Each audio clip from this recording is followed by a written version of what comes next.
Bienvenido. Si quieres hacer una foto animada en tu Oppo pero no encuentras la opción, este video es para ti. Te mostraré paso a paso cómo activarla, cómo tomar una foto con movimiento y qué hacer si la función no aparece en tu teléfono. Muchas personas buscan esta opción en la cámara y piensan que no existe, cuando en realidad puede estar en otro menú o depender de la versión de color OS. Aquí verás el proceso completo sin saltarte ningún paso para que puedas seguirlo fácilmente. Además, te explicaré cómo guardar correctamente la foto animada y compartirla sin perder el efecto de movimiento. Si tu modelo de Oppo no incluye esta función, también te mostraré cómo comprobarlo y qué alternativas puedes utilizar. Quédate hasta el final para no perderte ningún detalle. En solo unos minutos aprenderás cómo activar y usar las fotos animadas en un Oppo Reno de la forma más rápida y sencilla.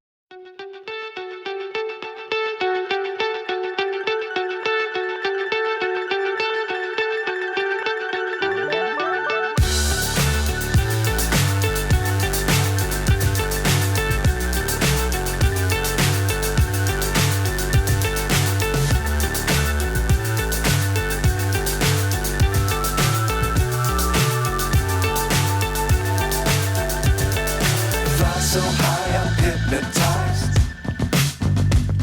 What's up is down, what's left is right.